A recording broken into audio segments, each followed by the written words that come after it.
National highway जो है 44, उस पे यहाँ आप देखिएगा क्या हाल है इस नेशनल हाईवे 44 का। आप नजर मारिएगा, देखिएगा, वहाँ दिखाइएगा। पिछले कल रात से यहाँ स्लाइड आया है।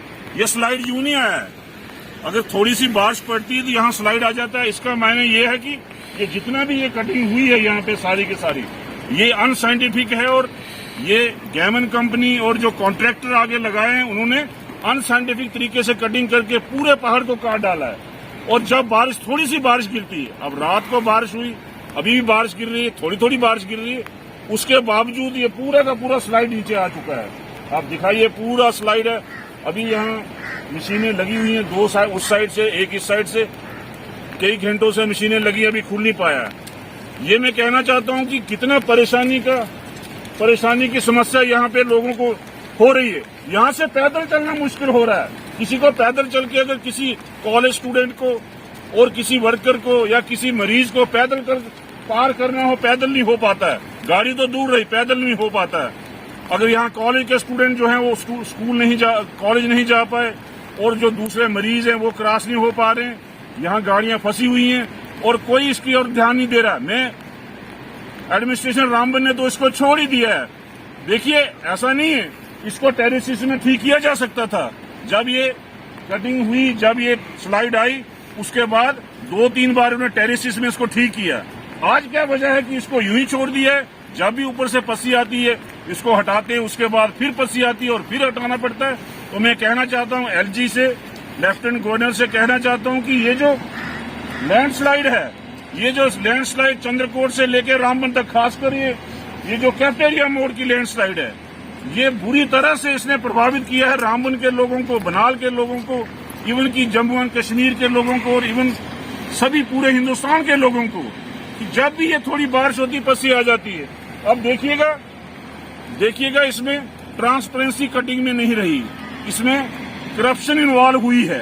वो किस तरह से हुई है? जब यहाँ कटिंग होने लगी तो उस समय किसी ने देखा नहीं, किसी ने इंजीनियर की यहाँ ड्यूटी नहीं लगाई, कोई जियोलॉजिकल सर्वे नहीं हुआ। उसकी वजह से ये पूरा पहाड़ यहाँ पे नीचे आ गया। अब यहाँ बार बार जो है मशीनों को लगा के इसको खोलना पड़ता है, और 2-2, 3-3 दिन रोड बंद रहता है। देखिए, बाकी सब जगह रोड खुले हैं।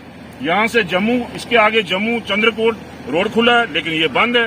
तो मैं कहना चाहता हूँ एलजी साहब से, स्ट्रांग तरीके से कहना चाहता हूँ, आप हमारे रामबन के, बनाल के लोगों को, डिस्ट्रिक्ट रामबन के लोगों को क्यों मारने पे छोड़ दिया है? इसलिए हल नहीं निकलता तो एडमिनिस्ट्रेशन भी इसमें मिली हुई है, एडमिनिस्ट्रेशन भी इसमें गौर नहीं कर रही है। क्या कोई एडमिनिस्ट्रेशन का यहाँ आया है देखने के लिए? आया क्या हो रहा है? क्या लोग फंसे हैं, कोई देख रहा है उनको? बस यहाँ फंसी है, छोटी गाड़ियां फंसी हैं, मरीज फंसे हुए हैं। तो मैं कहना चाहता हूँ एलजी साहब से कि एडमिनिस्ट्रेशन जो रामबन की है, गैमन कंपनी कंसर्न जो है, उनको डायरेक्शन दी जाए। बार बार ऐसा होता है, यहाँ आके मीटिंग की जाती है, डीसी ऑफिस में मीटिंग की जाती है, कागजों में मीटिंग होती है, और मीटिंग करके बड़े बड़े मिनिस्टर यहाँ आते हैं। यहाँ पे डिवीजन कमिश्नर भी आए, लेकिन क्या हल निकला? ये इस रोड का कोई हल नहीं निकला। ये वैसा का वैसा पड़ा हुआ है, और ज्यादा खराब हो चुका है। क्या हम लोगों को यही देखना है? पहले हम मिट्टी खाते रहे, हमने मिट्टी जब खाई, बार बार हमने समस्या उठाई, उसका हल निकला। क्या अब हमारे लिए ये लैंडस्लाइड हमने देखनी है? रोज ये लैंडस्लाइड आ जाती है, रोज बारिश पड़ती है तो लैंडस्लाइड आ जाती है। इसलिए मैं कहना चाहता हूँ कि ये इनजस्टिस रामबन के लोगों के साथ, जम्मू कश्मीर के लोगों के साथ हम सहन नहीं करेंगे। इसका जल्दी से जल्दी हल निकाला जाए, और लॉन्ग रन पे हल निकाला जाए। ये कोई हल नहीं है। कल बारिश गिरेगी, फिर यहाँ पे रोड ब्लॉक होगा, मशीनों से मलबा हटाएंगे, फिर रोड ब्लॉक। इकोलॉजिकल सिस्टम सारा बर्बाद, तबाह कर दिया इन लोगों ने।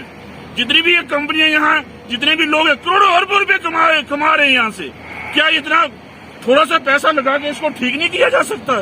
क्या इसको टेरेसिस में ठीक नहीं किया जा सकता?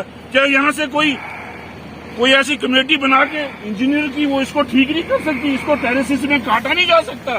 टेरेसिस में इसके स्लाइड को रोका नहीं जा सकता? रोका जा सकता है, नहीं करना चाहते हैं ये रामबन को लोगों को समझते हैं कि ये रामबन के लोग इंसान ही नहीं है, ये हमें इंसान समझते ही नहीं है। तो मैं कहना चाहता हूँ कि ये हमें इंसान समझे, और कल ऐसा ना हो कि यहाँ पूरा लॉ एंड ऑर्डर प्रॉब्लम हो जाए। अभी हम लोग चुप बैठे हैं, हम बार बार देख रहे हैं कोई ना कोई समस्या हल निकलेगा। हम देखते हैं मीटिंग होती है डीसी ऑफिस में, कोई हल निकलेगा, नहीं निकल रहा है।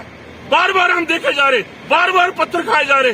अभी पीछे पत्थर आया, एक बंदा यहाँ मर गया। उसके पहले एक पत्थर आया, वहां एक बंदा मर गया। क्या हम लोगों को मरने के लिए आपने छोड़ा है यहाँ रामबन में?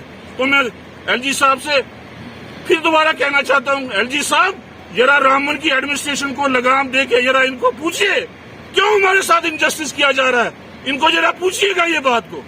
तो मैं फिर एक बार रिक्वेस्ट करता हूँ एलजी साहब से कि आप स्पेशल टीम यहाँ भेजिए, देखिए क्या वजह, किस वजह से ये हुआ है।